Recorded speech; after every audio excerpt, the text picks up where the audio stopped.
El invierno altiplánico que ha provocado diferentes problemas de conectividad, sobre todo debido a los cortes de caminos provocados por los desbordes de los ríos y las lluvias. El hecho tal vez más complicado que se vivió o que afectó a mayor cantidad de gente fue el corte de la Ruta 5 entre Iquique y Arica, la que permaneció cerrada por más de 12 horas. Bueno, queremos analizar cuál es el balance y cómo nos preparamos para futuras situaciones que podrían ocurrir. Está con nosotros el ministro subrogante de Obras Públicas, Lucas Palacios, que nos acompaña en el estudio. Muy buenos días. Buenos días, Carola. Muchas gracias por la invitación. Gracias a ustedes por darse el tiempo, porque sabemos que ha sido muy movido estos últimos días. A ver, comencemos con la situación actual de la Ruta 5. Está habilitada a partir de las 7 de la mañana y esperamos que con el buen tiempo que está pronosticado lo tengamos abierto al menos hasta las 10 de la noche. Hoy. ¿Nuevamente cierra en la noche? No sabemos, no sabemos. Cuando la hemos cerrado, muchas veces la hemos cerrado de noche, es por motivos de seguridad. Yo quisiera explicar qué es lo que pasa ahí. A ver, esto es el sector de la cuesta de Chiza, sí, ¿cierto? Que es una especie de cañón donde va zigzagueando la Ruta 5 justo en el sector de más abajo. Es un sector bastante cerrado, donde nunca pasa ningún río ni nada. O sea, en general, ese es un sector muy seco. ¿Qué ha pasado? Con estas lluvias se han activado quebradas secas o quebradas con material que no está compactado. Baja fuerte el agua en la precordillera y empieza a abrirse espacio por el río Chiza, ¿cierto? Por donde va ese sector, que en general es un sector muerto, es un sector seco, socava por debajo la ruta y la desploma. Se rompió en tres sectores distintos, en un margen de 15 kilómetros. Dos sectores los habilitamos rápidamente y el tercer sector, que ha sido el más complicado, es justamente el que cruza la Ruta 5 por este río que se ha formado. Ahí hemos hecho un piedraplén. ¿Qué es un piedraplén? Son tubos grandes por donde se conduce el agua y arriba existe un material compactado, con piedras, con material de compactación. Y esto no es una cosa chica, Carola. Esto es una cosa que hemos hecho con 12 máquinas grandes, máquinas motoniveladoras, bulldozer, retroexcavadoras, y eso nos ha servido para ir habilitándolo de forma intermitente. Cuando nuevamente llueve en la precordillera y viene el río fuerte, nosotros debemos cerrar justamente porque es riesgoso utilizar esa ruta cuando están pasando los autos. Esa ha sido la razón. Pero estos pedraplén están en un 100% ya habilitados. Tengo entendido que llevan un 50%. No. Ese está en un 100% habilitado. ¿Ya? Lo que ocurre es que con las lluvias que hemos tenido en los últimos días, a veces lo ha perforado. Porque están estos tubos, están confinados, pierde el confinamiento porque es material compactado, nomás se lava y se va al túnel, los tubos y vuelve a colapsar. Vuelve a colapsar. Tenemos que esperar que baje el agua y volver a construirlo. Son una obra mayor, pero de emergencia. ¿Qué hemos hecho? Cuando comenzaron las lluvias, al saber que existía esta lógica que cruzaba el río, que era lo más complejo, este río que se había activado y que se activaba permanentemente por estas quebradas secas, lo que hicimos es, en forma paralela, empezar a construir un puente mecano que pase por arriba este río. Ese puente va a estar listo el día de mañana, a última hora. Lo hemos hecho en 7 días, que es un tiempo récord. Normalmente estos puentes se demoran entre 3 y 5 meses. ¿Por qué? Porque necesitan los soportes laterales. Son puentes de más de 40 metros que para vehículos livianos y pesados. Esa es la forma en que estamos abordando el sector Chiza de la Ruta 5, que ha dado dolores de cabeza a mucha gente porque se han tenido que quedar varados en Arica y en otros sectores. ¿Sigue siendo este el punto más conflictivo, el más riesgoso, el más débil tal vez de nuestra conectividad? Es un sector débil de la conectividad y por esa razón estamos el año pasado, en septiembre del año 2018, licitamos un proyecto de 14.000 millones de pesos que es para fortalecer esa ruta con una nueva geometría de la autopista y con 3 puentes. Pero eso va a estar listo el año 2020. Por lo tanto, mientras tanto, lo que estamos haciendo es habilitar estas soluciones que son transitorias. Ahora, este puente mecano, cuando hablamos de este puente mecano, y lo hemos visto también en distintas imágenes, estos socavones que se generan no solamente en carreteras, sino que en áreas urbanas.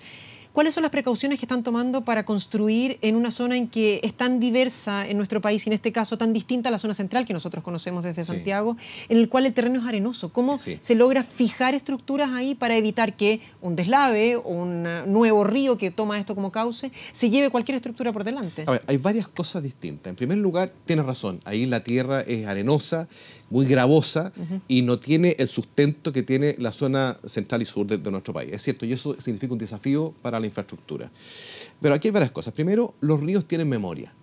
Por ejemplo, en el sector que hemos visto de Coracero, ¿cierto? En Arica, que es donde se generó esa gran inundación, donde hubo que evacuar a muchas familias, eso justamente es que se instaló una toma en un sector donde en el río Hacha que históricamente había bajado el río. Y además se construyeron un par de empresas ahí, sin los permisos, y que generó que se embancara el río. Tuvimos que generar ahí un desagüe, un ducto de desagüe para que tratar de que desalga esa agua y que caiga en el río San José. Pero eso es una situación que nosotros tenemos que respetar siempre. Los normales cursos de las aguas, porque tienen memoria, vuelven a ir por donde mismo. Por lo tanto, toda nuestra infraestructura tiene que de aquí en adelante, y es lo que nos ha pedido el presidente Sebastián Piñera, ser resiliente desde ese punto de vista. Es decir, que incorpore cuál es la memoria que tienen los ríos de cara a al cambio climático que estamos viviendo. Es que justamente, y teniendo dos frentes puestos delante, por un lado, el largo plazo, en el cual estos cambios climáticos supuestamente se podrían dar de manera más reiterativa, aunque lo hemos aclarado en reiteradas ocasiones, esto no es un sistema frontal, estos son las lluvias altiplánicas que ocurren todos los años con mayor o menor intensidad, este año con mucha intensidad. Eso por un lado, largo plazo. Pero por otro lado, el corto plazo, tenemos un pronóstico de lluvia que podría ocurrir nuevamente la noche del martes, con probabilidad de que caigan entre 15 y 20 milímetros de agua nuevamente en la zona. Entonces, ¿cómo se va a evitar que volvamos a tener este problema de conectividad en un país que es súper necesario? Sí, nosotros, a ver, también... Perdón, y donde no hay otra alternativa, así que ese es el tema. A ver, es que son varias preguntas y tienen todas diferentes respuestas. En general, nosotros nos preparamos, trabajamos con los ríos, con los cauces de los ríos, para prevenir, para adelantarnos a esta fecha. ¿Qué hicimos? Hicimos enrocados, hicimos gaviones, conducciones de limpieza de cauces, todo eso para preparar los ríos. Si no hubiera sido por ese trabajo preventivo que hizo el Ministerio de Obras Públicas, el daño hubiera sido mucho mayor. Y eso vamos a tener que seguir haciéndolo, siempre. Eso por un lado. Por otro lado, las rutas estructurantes nuestras tienen que ser resilientes. Es cierto que solamente tenemos la Ruta 5 que conecta en Arica y Tarapacá con el resto del país. Solamente existe la Ruta 5. Hay otra ruta que va por arriba en la cordillera, pero la verdad es que queda muy lejos y no tiene las condiciones de seguridad para vehículos pesados. Eso nos plantea un desafío. Hay quienes han dicho que hay una ruta costera, puede ser, pero lo fundamental es tener una Ruta 5 que esté blindada de alguna forma, que incorpore todos estos flujos de los ríos de acuerdo a la memoria histórica que tienen los valles. Y eso existe. Eso es lo que nos ha pedido el presidente. Nosotros tenemos que modificar la capacidad que tienen, por ejemplo, nuestras alcantarillas, nuestros puentes, lo hemos visto en el Loa, en la provincia del Loa. Ahí el camino entre Calama y San Pedro, que ahora está habilitado, pero está habilitado con bypass de emergencia. Y ahí se ha socavado fuertemente gran parte del camino, de los sectores contiguos al camino. Por lo tanto, ahí también vamos a tener que hacer una inversión, y eso es lo que ha dicho el presidente Sebastián Piñera, que hay 60.000 millones de pesos más o menos que nos va a costar reconstruir, pero con un estándar capaz de que sea resiliente. Ahora, cuando hablamos de los errores que volvemos a cometer y que lamentablemente nos cuesta, parece, somos como bien duros de mate, como podríamos decir, cuando sabemos que los ríos tienen memoria, cuando sabemos que los cauces de los ríos probablemente van a pasar por ahí, cuando no es que nos estemos desayunando con el cambio climático, sabemos que la cosa viene complicada y que se puede complicar más aún todos los años. Entonces, ¿por qué nos siguen pasando las mismas problemáticas? Porque hay gente que dice, otra vez se nos inundó, otra vez pasa el cauce de los ríos por acá. O sea, deberíamos tener un poquito más de capacidad de prever situaciones, ¿o no? Sí, se puede prever hasta un cierto punto. Mira, este año cayó en Iquique en 3 horas el equivalente a lo que cae en 10 años. Estoy de acuerdo, sí, estoy de acuerdo. O sea, que ha sido fue como bien extremo, acelerado. sí. En Arica, en 2 horas y media, el equivalente a 8 años. Entonces, pongamos las cosas en su contexto. Nosotros hemos estado full en terreno atendiendo la emergencia. Comenzamos ya con trabajos de hacer más resilientes nuestras rutas. Por ejemplo, en Iquique, Alto Hospicio, hace 2 semanas atrás, fui a dar la marcha blanca a lo que es el segundo acceso, porque la Cuesta del Pampino, entre Iquique y Alto Hospicio, ahora también colapsó. Sí. Afortunadamente ya teníamos la otra ruta que estaba construida. Le fui a dar la marcha blanca hace 2 semanas y para el 5 de marzo tiene que estar completamente habilitada para que tener 2 alternativas. Entonces, esto nos plantea desafíos, Carolina, y lo estamos haciendo esas inversiones. No es que otra vez nos volvió a pillar, no. nuestras obras están incorporando eso porque el presidente Piñera nos lo ha solicitado. Pero esto no se hace de un día para otro. O sea, nos vamos a demorar, por ejemplo, en la reconstrucción nos vamos a demorar 18 meses. Algunas obras van a estar más rápido y otras se van a demorar un poco más. Por ejemplo, la obra de estos 14.000 millones que tienen que ver con la cuesta de Chisa va a estar listo en mayo del 2020. Entonces, no son automáticos, se demoran. Los sistemas de agua potable rurales que tenemos dañados, 5 en Arica, 8 en Tarapacá y otros 5 en Antofagasta, los vamos a tener mucho más rápidos habilitados. A ver, por ejemplo, un exministro de Obras Públicas, por nombrar a personas que han estado muy cercanas a lo que ha sido esta situación, Hernández Solminiak, dice que nos hacen falta redes viales que respondan de manera integral, tener alternativas para situaciones que estamos viviendo en nuestro país. Un estudio también del norte, donde un geólogo habla y dice, claro, a Chile lo que le falta es, que está de acuerdo, no es una respuesta fácil, tiene varias particularidades, dice, pero lo que tenemos es un sistema de alerta temprana que anticipe el impacto de estos eventos sobre las personas. La posibilidad de poder anticiparnos nuevamente a lo que puede llegar a pasar. Sí. A ver, le encuentro más razón a Hernández Solminiak, que hemos estado trabajando, de hecho, en conjunto para tener rutas más resilientes.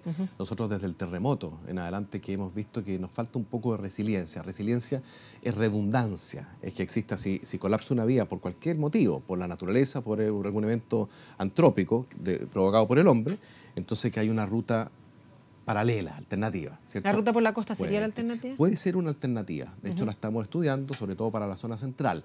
Para la zona del norte tiene una complicación porque existen farellones muy altos. No es que vaya por la orillita del mar, sino que tiene las mismas dificultades que tiene la autopista actualmente que está habilitada. Por lo tanto, lo que hemos planificado mientras tanto es fortalecerla más la que existe y planificar cuál tendría que ser un trazado óptimo de una ruta resiliente. Y usted nos hablaba respecto de empresas que se construyeron en el lugar, en la zona cercanos a la Ruta 5 o al cauce de estos ríos, que no tenían todos los papeles en regla, que no habían sido aprobadas. ¿Quién falla ahí? Bueno, aquí son permisos municipales, en ese caso, que no se le preguntó a la Dirección de Obras Hidráulicas. Nosotros hemos ahora emitido fue en diciembre, antes de que pasara todo esto, estamos en proceso para poder demoler esa situación y justamente para que el río respete su cauce normal y en este caso el río Hacha, que volvió a crecer hace un par de días, pueda evacuar como siempre lo ha hecho en el río San José. Balance. Veamos, sí, se va a demorar 18 meses, lo veíamos respecto de lo que es la reconstrucción, no es fácil, pero ¿dónde se va a reconstruir? ¿En los mismos lugares? Si sabemos que las aguas tienen memoria, van a volver a pasar por ahí en futuros eventos. ¿Y qué es lo que pasa con el sector de Santiago Polanco, en Iquique, que lo veíamos bastante afectado durante las últimas horas? Ya, a ver, en Arica actualmente tenemos recuperado, voy a hacer primero un balance de la situación actual. Tenemos recuperado un 95% de la conectividad. ¿Dónde no está recuperado? En el sector, el acceso a Caleta Vítor. El acceso a Caleta Vítor también es un cañón muy angosto, que lo que vamos a hacer para hacerlo más resiliente no es cambiar otra ruta, sino que hacer que los badenes y los puentes que existen ahí, hacerlos con mayor capacidad. Y vamos a trabajar en eso. De hecho, ya estamos trabajando en esa solución de acceso a Caleta Vítor. ¿Eso también estaría para el 2020? Eso va a estar no, eso debe estar antes. Son puentes más pequeños. Lo que pasa es que hay distintos plazos dependiendo del tamaño de la infraestructura. Por supuesto. Después, de Cotpa hacia el interior, hacia Tignama, Saxama, Lupica, ahí tampoco tenemos habilitado. Se puede llegar solamente desde la ruta 11CH, que es Arica-Tambo Quemado, hacia Belén, pero solamente hacia Belén. Hacia Tignama ya no podemos pasar. Esos sectores que han requerido provisiones, agua potable, se la hemos llevado, ya sea donde hay acceso con camiones de aljibe, y si no, se los llevamos a través de otros medios. Incluso nos ha ayudado el Ejército para llevarles agua potable y víveres. Sí, incluso han hecho cadenas aéreas para poder llegar hasta esos sectores más alejados. Con helicóptero. Después, si vamos un poco más... Después, por la quebrada de Camarones también hay un par de pueblos que todavía no hemos llegado con conectividad, pero son pequeños y hemos llegado con asistencia. Y en todos estos lugares, Carolina, son el camino, la resiliencia que se habla, es a mayor capacidad. Por ejemplo, estamos, en vez de badenes, los badenes que superan el río con una estructura fortalecida, pero es para que pase el agua por encima. Lo estamos cambiando, ya llevamos algunos, partimos del año pasado, por puentes que lo hacemos con cajones de hormigón, unos cajones grandes. Eso le dan capacidad definitiva a ese sector. Es el caso de Tignamar, es un puente. Tignamar no tiene hoy en día acceso porque está roto otro sector. Después, si vamos a la región de Tarapacá. La región de Tarapacá tenemos un 93% de la conectividad ya recuperada. Donde no está recuperada en la en la quebrada de Camiña, ¿Ya? de Camiña hacia el interior, que es en lo la que quebrada de estábamos Tarapacá, es decir, de Guara hacia el interior, Pachica, Mocha, todo ese tipo de, todos esos pueblitos, y que también es un sector muy aflautado, o sea, no hay mucha alternativa, y la verdad es que ahí el río creció con tanta fuerza que se lo llevó todo. Vamos a ver cómo podemos, eso es un desafío mayor, porque el río va en forma paralela a la bajada, Claro, no hay otra alternativa donde tener entonces camino. vamos a ver si es que hay la posibilidad de hacerlo un poquito más alto, pero no tenemos demasiadas posibilidades tampoco. Luego, en el sector de Picas, al interior, también tenemos un par de rutas cortadas.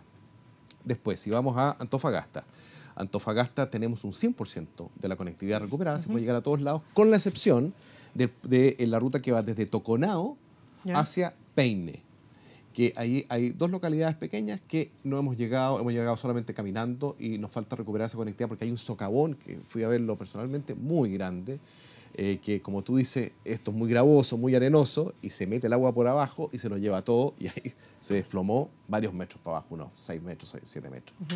Esa es la situación actual. Perfecto. Bueno, vamos a esperar que se pueda lograr esta conectividad tan importante en nuestro país. Y vamos a decir una cosa, sí. Yo quiero agradecerle, que hay poca posibilidad siempre de agradecer a los profesionales, a los maquinistas que han estado en las máquinas, todas las máquinas desplegadas, Carola, 2 semanas que llevan trabajando día y noche. Hoy vamos a hacer un recambio de maquinistas porque están extenuados.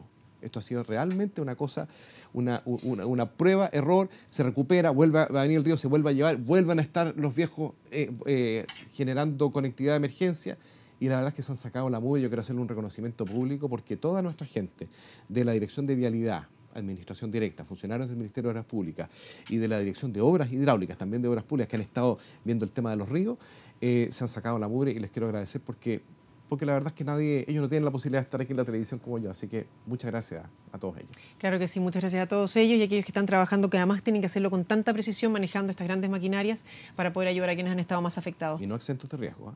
Absolutamente, absolutamente, sobre todo con estas crecidas tan sin aviso, ¿no?, que hay en la zona. Lucas Palacio, muchísimas gracias por habernos acompañado. Gracias, Carolina. Que esté muy bien. Buenos días.